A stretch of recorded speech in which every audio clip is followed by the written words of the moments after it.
നിർദ്ദിഷ്ട Kuyilumala Nirmala City Kattappana 220/110 kV high tension line വലിക്കലിന്റെ ഭാഗമായി വെള്ളിയാങ്കുടിയിൽ നടന്നുവന്ന ടവർ നിർമ്മാണം പോലീസ് നിർത്തിവെപ്പിച്ചു. 2024 കേന്ദ്ര സർക്കാർ മാനദണ്ഡ പ്രകാരം അർഹമായ നഷ്ടപരിഹാരം നൽകി നിർമ്മാണം നടത്തണമെന്ന ADM നിർദ്ദേശത്തിന് വിരുദ്ധമായി നടത്തിവന്ന KSEBയുടെ ജോലികളാണ് തടഞ്ഞതെന്ന് സ്ഥലം ഉടമകൾ വാർത്താ സമ്മേളനത്തിൽ പറഞ്ഞു. വെള്ളയാങ്കുടി സ്വദേശികളായ വൃദ്ധദമ്പതികളെ തെറ്റിദ്ധരിപ്പിച്ച് നഷ്ടപരിഹാരം നൽകാതെ ടവർ നിർമ്മാണം നടത്തിവരികയായിരുന്നു. 2025 ഡിസംബറിൽ സ്ഥലം ഉടമകൾക്കെതിരെ KSEB ADMന് പരാതി നൽകിയിരുന്നു.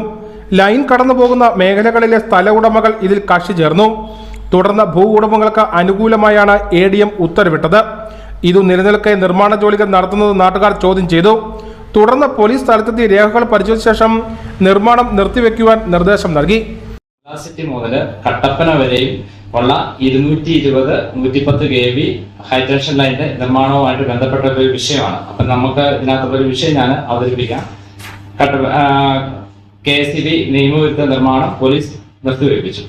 നിർദ്ദിഷ്ട Kuyilumala Nirmala City Kattappana 220/110 kV high tension ലൈനിന്റെ നിർമ്മാണവുമായി ബന്ധപ്പെട്ട് 2024 കേന്ദ്ര ഗവൺമെന്റ് മാനദണ്ഡ പ്രകാരം നിർമ്മാണങ്ങൾ നടത്തണമെന്ന 21/2/2026 ഇടുക്കി ADMന്റെ ഉത്തരവ് ലംഘിച്ച് വെള്ളയാങ്കുടിക്ക് സമീപം നടത്തി വന്നിരുന്ന ടവറിന്റെ നിർമ്മാണ പ്രവർത്തനങ്ങളാണ് പോലീസ് നിർത്തിവെപ്പിച്ചത്. വൃദ്ധ ദമ്പതികൾ തനിയെ താമസിച്ചിരുന്നിടത്ത് തെറ്റിദ്ധരിപ്പിച്ച് നഷ്ടപരിഹാരം നൽകാതെ നിർമ്മാണ പ്രവർത്തനങ്ങൾ നടത്തിവരികയായിരുന്നു. 16/12/2025 ചില സ്ഥല ഉടമകൾക്കെതിരെ KSEB നൽകിയ പരാതിയിലാണ് സ്ഥല ഉടമകൾക്ക് അനുകൂലമായ വിധിയുണ്ടായത്. ഈ ഉത്തരവ് നിലനിൽക്കെ നടന്നു വന്ന നിയമവിരുദ്ധ നിർമ്മാണ പ്രവർത്തനം നാട്ടുകാർ ചോദ്യം ചെയ്തു. KSEB ഉദ്യോഗസ്ഥർ പോലീസിനെ വിളിക്കുകയും പോലീസ് എത്തി രേഖകൾ പരിശോധിച്ച് നിർമ്മാണ പ്രവർത്തനങ്ങൾ നിർത്തിവെക്കാൻ ആവശ്യപ്പെടുകയും ചെയ്തു. 2024 കേന്ദ്ര നിയമപ്രകാരം 66 kV മുതലുള്ള ഹൈ ടെൻഷൻ ലൈൻ നിർമ്മാണത്തിന് ടവർ നിർമ്മിക്കുന്ന സ്ഥലത്തിന്റെ 200% റൈറ്റ് ഓഫ് വേയിൽ 30% മാർക്കറ്റ് വിലയും കാർഷിക വിളകൾക്ക് മൂല്യത്തിന് അടിസ്ഥാനമായി വിലയും നൽകണമെന്നാണ് വ്യവസ്ഥ.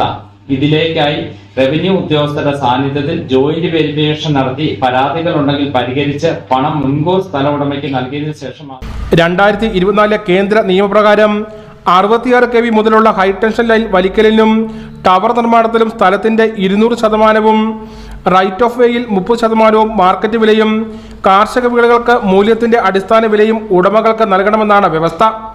റവന്യൂ ഉദ്യോഗസ്ഥരുടെ സാന്നിധ്യത്തിൽ ജോയിന്റ് വെരിഫിക്കേഷൻ നടത്തി പരാതി പരിഹരിച്ച് പണം മുൻകൂർ ഉടമയ്ക്ക് നൽകിയ ശേഷം മാത്രമേ നിർമ്മാണം പാടുള്ളൂ എന്നാണ് നിയമം. ഇത് ലംഘിച്ചാണ് വെള്ളയാങ്കുടി ഉൾപ്പെടെ ജോലികൾ നടത്തി വന്നത്. സ്ഥലം ഉടമകൾക്കായി അഡ്വക്കേറ്റ് ജോർജ് പാലിയത്ത് ഹാജരായി. വാർത്താ സമ്മേളനത്തിൽ ജ്യോതി സെബാസ്റ്റ്യൻ, ജോണി KA, പ്രിനോസ് കറിയ, ഷൈജു ജോസഫ് എന്നിവർ പങ്കെടുത്തു. News bureau Kattappana.